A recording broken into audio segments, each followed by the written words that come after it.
I've been using the OnePlus 5 for past 1 month as my daily driver, and I must say I'm totally satisfied with it.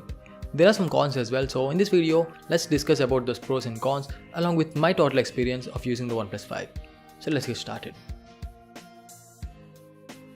As camera is the primary hype for the OnePlus 5, let's start with the camera department. The OnePlus 5 sports a 16 megapixel front shooter and a dual camera setup on the back.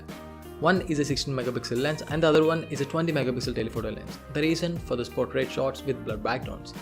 And with the help of telephoto lens, you can zoom up to 2x without losing any clarity.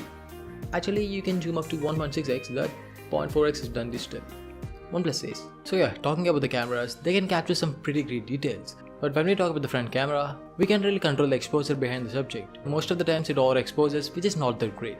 When coming to the dual cameras, you can get great pictures and great videos as well. I found much satisfaction when snapping macro and HDR shots. And the stabilization while recording is also great. The EAS works pretty well on both 180p and 4K recording. When coming to the camera settings, there are quite a few modes like the portrait mode, time-lapse, slow motion, panorama and the pro mode, a feature which I like most. It gives you endless possibilities and full authority on your camera. Here are some sample pics and videos.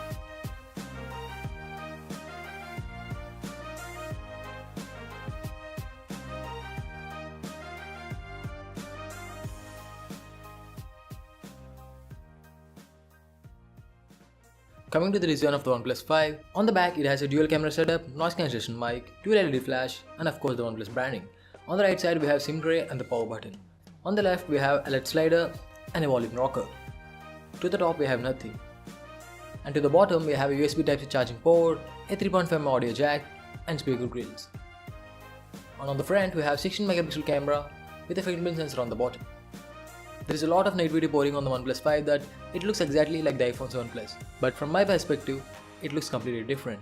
It has its own unique form factor and feels good to hold because of those curved edges. The only negative point which I had about the design is it is slippery as hell. And I must say it is a fingerprint magnet. I totally recommend you to use a back cover. The one which I am using is the official sandstone case by OnePlus. Talking about the fingerprint sensor on the OnePlus 5, it is one of the fastest I have seen so far. It pretty much unlocks as soon as you touch it. The OnePlus 5 comes with an optic AMOLED display and pretty good viewing angles, but we can't find much difference when we compare it with its predecessor. There is a screen calibration feature as well, in which you can switch between modes basing upon your needs. When coming to the performance, the OnePlus 5 is a beast. The OnePlus 5 sports a Qualcomm Snapdragon 835 chipset along with an Adreno 540 GPU, as it has the top of the line specs with 8 freaking gigs of RAM or 6 gigs of RAM. It will satisfy you in every aspect, be it gaming, multitasking or anything of that matter. And the one thing which I like most about the 835 processor is it consumes less power. Moreover, it doesn't heat at all even after playing games for hours. Moving on to the software side, the Oxygen OS is a blast to use. There are tons and tons of features in it. Among them, there are some features which I like most, like the app locker, quick play, screen calibration, reading mode, gestures, pro mode for the camera, and the list will go on and on. Talking about the battery, the OnePlus 5 sports a 3300 mAh battery with the latest dash charging technology, and when we compare it with its predecessor, the battery life is improved. The OnePlus 5 charged from 0 to 100% in just 1 hour and 20 minutes, and I managed to consume that juice by playing some heavy games, watching videos on YouTube, spending time on social media, and by doing some minor tasks, and it stayed alive for 12 hours, which is just great. But if you are an extreme user like constantly using it without any break, you may not save your OnePlus 5 for that much of time. Coming to the conclusion, the OnePlus 5 is an awesome device for sure. Providing flagship specs for a price that is far more lesser than those high-end flagship devices is not that easy.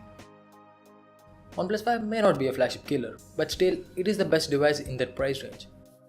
Coming to the design, I frankly don't care about those negative assertions. At the end of the day, all you need is a well-built smartphone with good specs, and OnePlus 5 is no exception for that. For me, it feels so good to hold more than the iPhone 7 Plus.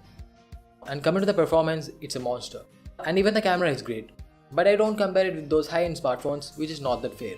At the end, I can say the OnePlus 5 is one of the best devices I've used so far. And till now, this is my favorite smartphone for 2017. This is Rohit Verma signing off.